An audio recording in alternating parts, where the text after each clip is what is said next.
নমস্কাৰ summer camp সম্পৰ্কত এটি গুৰুত্বপূৰ্ণ নিৰ্দেশনা আহি পৰিছে কেতিয়াকৈ অনুষ্ঠিত কৰিব লাগিব এই সামাৰ কেম্প আৰু কোন দিনা কি কৰিব লাগিব সবিশেষ আমি ভিডিঅ'টিত আলোচনা কৰিম আপোনালোকে স্কিপ নকৰাকৈ শেষলৈকে চাব আপোনালোকে এখন অফিচিয়েল লেটাৰ দেখিছে office of the mission director সমগ্ৰ শিক্ষা অসমৰ ফালৰ পৰা দিয়া হৈছে আৰু মিছন ডাইৰেক্টৰ মহোদয় সমগ্ৰ শিক্ষা অসমৰ ফালৰ পৰা দিয়া হৈছে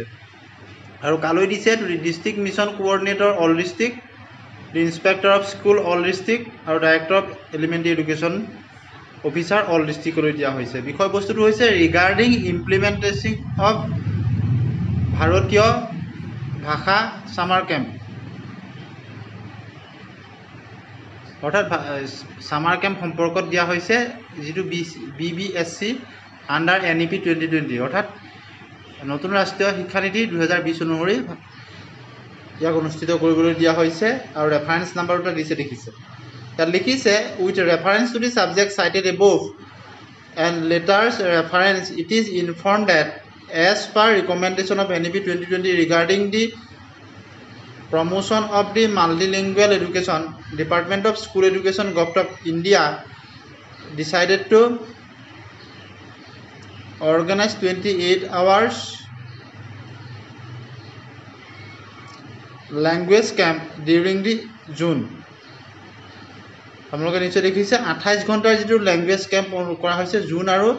আগষ্ট মাহ সামৰি জুন মাহত 3 দিন কৰিব লাগিব আৰু আগষ্টৰ প্ৰথম সপ্তাহত বাকি 4 দিন কৰিব লাগিব মোৰ 7 দিনৰ সময়সূচীৰে অসমত এই সামাৰ কেম্প অনুষ্ঠিত কৰিব লাগিব আৰু সবিশেষ আপোনালোকক আমি আলোচনা কৰিম আপোনালোকে দেখিছে যে প্ৰথম 3 দিন আলোচনা হ'ব লাগিব first 3 days activities conducted in June মাহত 3 দিন হ'ব লাগিব remaining 4 days বাকি থকা 4 দিন will be conducted in the first half of the August আৰু প্ৰথম আগষ্টতে প্ৰথম হাফ ইয়াতে কৰিব লাগিব আৰু ইয়াৰ যিটো আউটকাম সম্পৰ্কটো দিয়া হৈছে সকলোখিনি আমি পঢ়ি নিদু মূল কথাখিনি কৈ দিছো the students and teachers across the country will learn another Indian language অৰ্থাৎ অন্য এটা ভাষা তেওঁলোকে শিকিব আৰু এই যি 28 ঘণ্টাৰ যিটো কেম্প হ'ব তাত কিখিনি কোনদিনা কি কৰিব লাগিব আপোনালোকে চাব ডে 1 দিনা কৰিব লাগিব basic greetings activities and alphabetics signatures numbers এনেকুৱা ধৰণৰ কিনি এক্টিভিটিজ হ'ব আৰু সাজেষ্টিভ পেডাগজিটো দিছে role play flash card translation of various motivational and periodic slogans etc. প্ৰথম দিনা এইখিনি কাৰ্যসূচী কৰিব লাগিব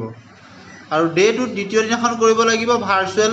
এনেকৈ দেখিছে ডে 2 সিগুনো দেখিছে আপোনালোকে পুটেখিনি পঢ়িলে দীঘলীয়া হ'ব ঠিক একেদৰে ডে 3 দিনা দিছে আৰ্ট ডান্স পেইন্টিং এনেদৰে দিছে sing along by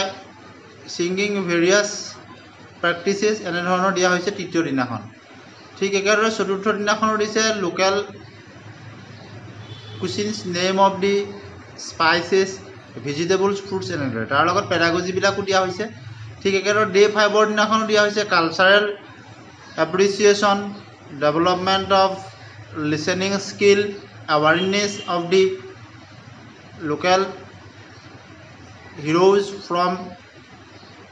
arm forces freedom fighters artist eminent people etc. আৰু তাৰ লগত জড়িত পেডাগজিসমূহ দিয়া হৈছে ডে 5 দিনা কোন দিনা কি কৰিব লাগিব সেই হিচাপত আপোনাৰ হুচিখিনি দিয়া হৈছে আৰু তাৰ লগত জড়িত পেডাগজিক্যাল ৰিজনখিনিও ইয়াত দি দিয়া হৈছে যাতে উপকৃত হ'ব পাৰে ঠিক একেদৰে ডে 6 দিনাখন আপোনালোকক দিয়া হৈছে knowledge of history geography by knowing the names of rivers mountains historical monuments etc. আৰু তাৰ লগত পেডাগজিখিনিও দি দিয়া হৈছে ঠিক একেদৰে মোটিভেশ্যন এণ্ড ক্লোজাৰ হ'ব সপ্তম দিনত performance by the children before parents quiz and certificate distribution অৰ্থাৎ 7 দিনৰ এটা সূচী তৈয়াৰ কৰি দিয়া হৈছে কেনেদৰে অনুষ্ঠিত কৰিব লাগিব আপোনালোকে নিশ্চয় বুজি পাইছে ভিডিঅ'টি শেষলৈকে চোৱাৰ কাৰণে ধন্যবাদ